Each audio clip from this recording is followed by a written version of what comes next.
Hi guys, welcome back to a page in the chapter, or welcome if you are new here. My name is Paige and it is time for another reading vlog. I am tired today. Today is not going to be the relaxing day off that I need it to be. I really need time to stop moving, and I think this played into why I was in such a big reading slump last week. Apologies again for how sucky that vlog was, by the way. I just feel so behind on everything, so it's really hard to relax and read when there is so much to do. I'm already like a month and a half behind on my reading journal, but I don't ever seem to have the time to do it. I'm behind on booktube videos. I need to spend all of today editing.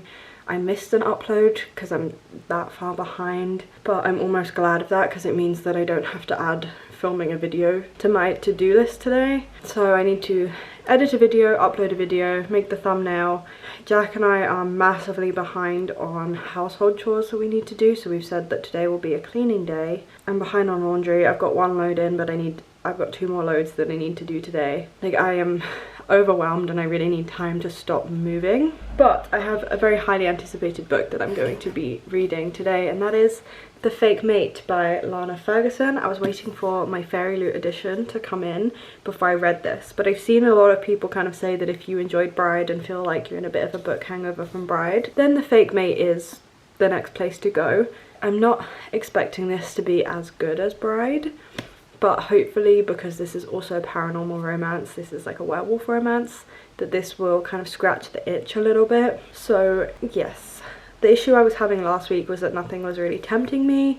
So between not being tempted to read any of the books that I had on my shelves at all and feeling really stressed out and overwhelmed by everything I was behind on, nothing got read. But this I actually want to read. I have been excited to read this. I have been waiting for this to arrive at my house so I can read it. So I think we're starting off on a better note than last week, because at least I have a book that I want to read. So this is a fake dating werewolf romance following our main character, and she is tired of her family getting her to being on her about finding a mate. So she accidentally says that she is dating someone from the hospital where she works at, and that person is like cardiologist. And the reason that Mayo is interested in entering into this fake dating situation is because he is an unmated alpha, and he basically just wants to preserve his reputation a little bit, or something comes to light that he needs to keep hidden, so he decides to enter into this fake dating relationship with her. I'm unclear on the specifics, but I'm sure that will be made clear to me as soon as I start reading. I think sometimes fake dating can be a little bit unrealistic, but I think with an added like werewolf element, fantasy element, it could really work in this sense and be a really interesting form of this trope. So I'm super excited to get to this one.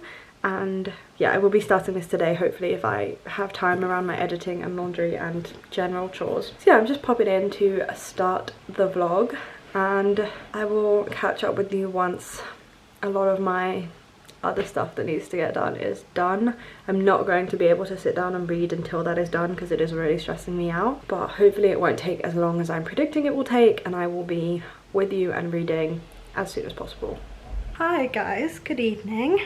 I actually have a very legitimate reason for why I haven't vlogged today. And it's because my landlord has had a carpenter over to build a new unit thing, storage unit.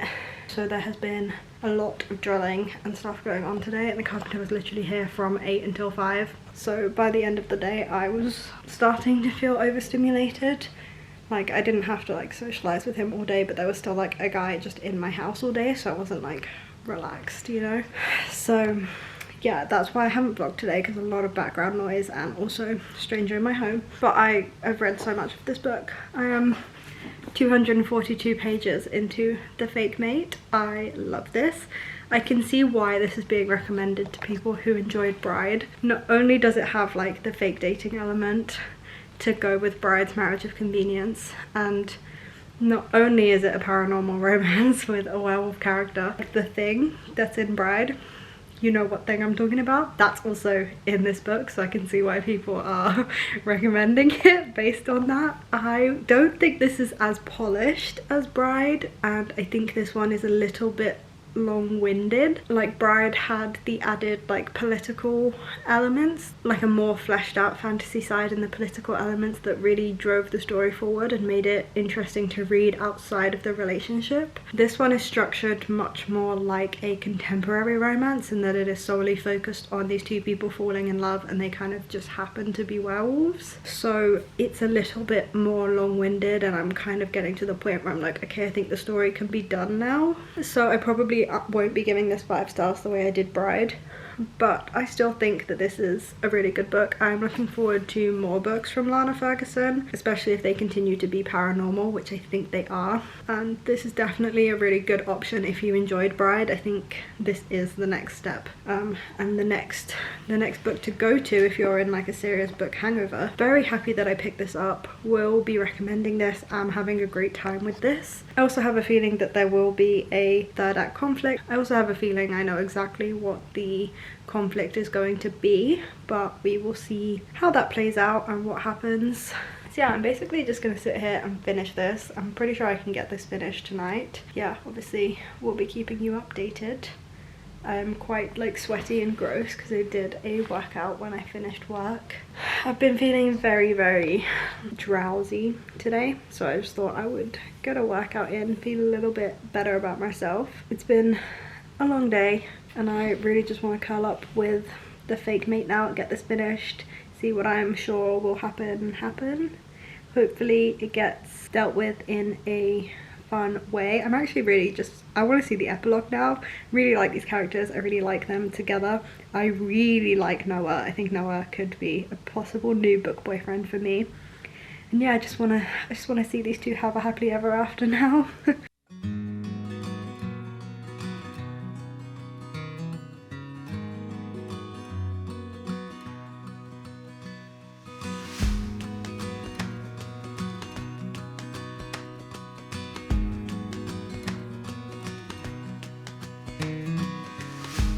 It is now 7:30 and I have finished The Fake Mate. I really enjoyed this. I did predict exactly what the conflict in this book would be. It was nothing new. Has definitely been used in many a romance novel and many a fan fiction before. So I don't think it would have taken anybody by surprise. If you don't like miscommunication, then it might annoy you a little bit, but I still enjoyed it. Also, the epilogue did not really give me the content that I wanted it to give me. Yeah, I felt like the epilogue took place at a really weird point in time and was not what I wanted to see. But honestly, this was still enjoyable. I would definitely recommend this. I think it's really good fun, and I hope to see a lot more of this kind of, I don't know, like experimental genre, I guess, of romance and like mythical creatures, paranormal romance, like I don't know, more of the like Twilight style of paranormal romance. I think it's fun that we've had Bride and then we've had The Fake Mate like pretty much in the same year. Hopefully this encourages like the success of these books, and the way they've blown up on Book Talk kind of encourages more of these kinds of books to be written, because I do think that they are just so fun and I will definitely be reading them. Somewhere down the line I may be the only person who is a fan of these books, but I will carry that torch. That is fine. These types of books just make me happy. They are so easy to read. I read this in like 24 hours and they're just so fun. They help me relax so much. I really enjoyed that. I think I might read The Ballad of Never After next. I did try to read this last week and didn't get anywhere. I don't think I will be trying to read it tonight because it is 7:30 and I'm feeling a little bit like, I don't know, just a bit done with reading. But tomorrow morning we will be starting with The Ballad of Never After, and I will see you then.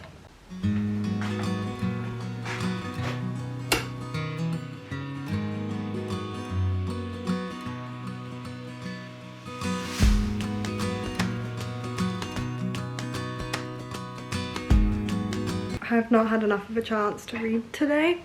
It is 7 o'clock and I'm just now sitting down to properly get into this. I think I read 20 pages this morning and then I've just not had a chance since. I technically cut off on my lunch break, I'm not gonna lie, but I am using my lunch breaks at the minute to catch up on the previous night's Married at First Sight Australia, and I'm not willing to give that up, no matter how much I want to read. I'm really enjoying my lunch breaks watching maths. So this is the first time this evening I've had a chance to sit down and read this book.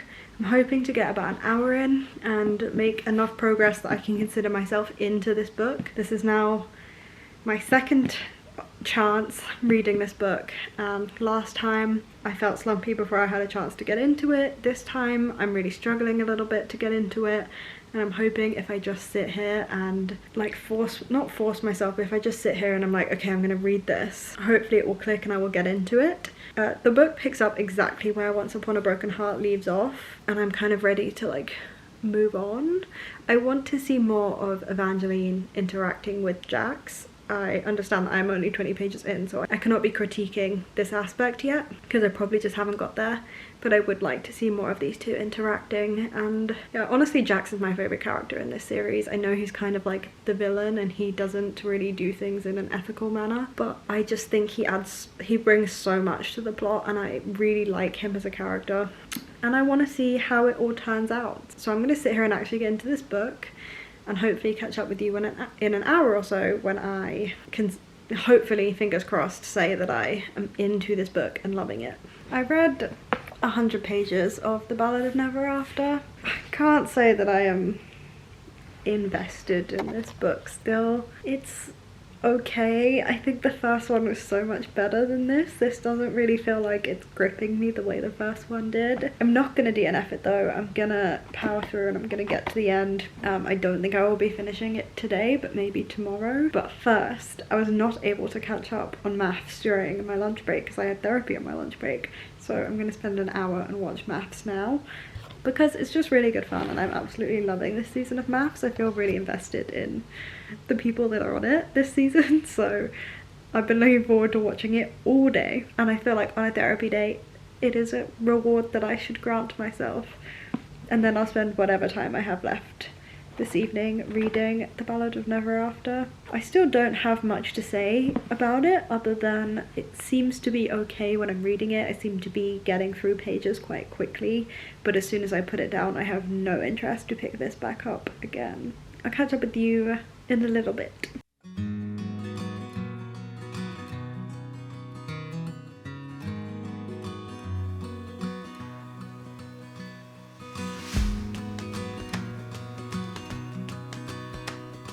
Good morning, guys. I did not do any reading last night. I basically got distracted doing wedding research and didn't do any reading, so I'm gonna do it this morning. Actually, like, I have plenty of time to do some reading this morning, so it's all gonna work out. I'm gonna hopefully get a big chunk of the way through this book.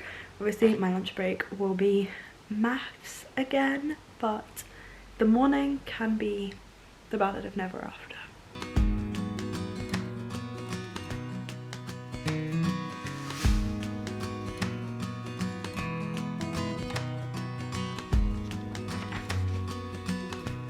Right, I'm sweaty and gross because I've done a workout this evening, but I have been thinking about this book all day and it is so nice to like actually feel into it and like I'm excited about it. And I think this was just like a personal mood thing for me. I think these books are actually really quite cozy and more on the cozier side, and I haven't been in the mood for cozy lately, but today has felt like that vibe. Like I want to put some nice candles on and like a lovely like fireplace like on my TV, and I just want to sit here and be like in this lovely like fantasy realm and see what Evangeline and Jax get up to, and it just feels like I'm into it now. So I think my issue with this was just vibes and me not getting the vibe, but I get the vibe now, guys. I'm with it, I'm here for it, I understand it, and now I'm really quite invested in it. I do think it's funny that Evangeline at the start of this book writes herself a letter to never trust Jax again, and then she quite quickly ends up like being forced to spend more time with Jax and kind of trusting him again. But it's kind of nice to see that she is still a little bit on the naive side and still really wants to just believe in happy ever afters and see the best in people. I think she's a very, very well written character in that she has these features, but she's not annoying to read. You don't feel enraged at her naivety. You actually just find it quite endearing, and I'm quite happy that she hasn't lost it, at least not yet anyway. By the end of this trilogy she may have, but I'm kind of hoping she doesn't leave it. I quite like seeing Evangeline like this, and I'm really wanting to believe in the good in the world, and I'm hoping she's not jaded by Jax's cynicism. There's also some things that I really want to know the answers to. I don't know, because this is a spin-off from the Caraval series, or it's set in the same universe as the Caraval series.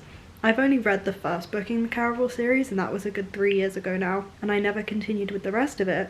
So I don't know if there's like hints at things where I'm supposed to already know the answers because they were like unveiled in the Caraval series, or if they're actually mysteries that are going to be revealed in this book series. But either way, I am very intrigued and I am quite hooked by this book now. So it will be a very big task to read half a book tonight, but I have done crazier things and I am kind of hoping I can get this finished tonight. I will say also, if you are looking for a book that is not only fairy tale vibes, very cozy, but also if you're just looking for a book that's quite a fast read, I would recommend this one because it's got quite big text. I would say it's got quite big text, and also because it's like fairy tale vibes, it reads very quickly. Like I find myself knocking out like 50 to 100 pages very, very easy with this book, just I think from the print setting mostly. So it's a good one for that as well. If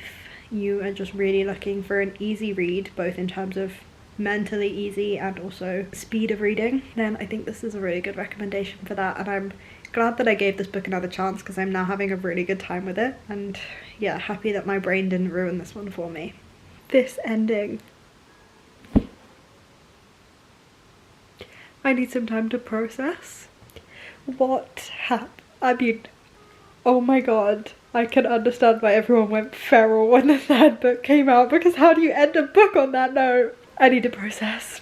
I finally feel like I can talk about this now. This book really took me by surprise, to be honest. It was a little bit of a struggle for me to get into it at first, but I'm not entirely sure that I'm gonna blame this on the book, and this could have just been my mood and general unease about reading and whether I was gonna enjoy books or if it was just a fluke with the fake mate. But I really enjoyed this, and I think this has such a good ending. I preferred the ending of this book to Once Upon a Broken Heart, and I feel so excited to read the next book now, and I think that's like how you want to end the middle book in a series. And I would actually say that this one, I probably preferred this book to the first book, which is rare for me because I normally hate middle books in trilogies. But I think honestly the character development of Jax particularly was incredible in this book, and the characterization of him as a villain but also as this person that Evangeline is trusting. And yeah, he becomes a very grey character. Like, he is technically the villain and does some really horrible things, but also there's so many question marks surrounding him, and I think this book is fantastic for fleshing him out more as a character and making the reader even more confused about where he's coming from. And I think this ending is just so incredible for that, and yeah, I loved that aspect of it. And then also just loved the relationship development between Evangeline and Jax, this whole like not trusting to like will they won't they to is it more, is like I loved it so much, and I really want Evangeline to end up with Jax because I love him, and he's probably one of my favorite characters ever written. So safe to say that I really enjoyed this book, and I cannot wait for the next one. So here are the 2 books that I read this week. So 2 books is fine, like 2 books will keep me on track for my reading goal for this year, and that is good. And I will take reading like only 2 books this week when the 2 books that I read were so incredible, and I would recommend these to absolutely everybody for kind of like trashy, fun, fanfiction-y, paranormal romance vibes. This is excellent. For cozy YA fantasy, this is also excellent, and I had a great time with the books that I read this week. So if you guys enjoyed this video and you would like to see more from me, then do please feel free to hit that big red subscribe button down below and stay tuned for future content. I upload every single Wednesday and every single Sunday, so there is no shortage of bookish content here for you to enjoy. I hope you guys are having a fantastic week, you're enjoying everything you are reading, and there are no reading slumps in your future, and I will see you for my next video. Bye guys.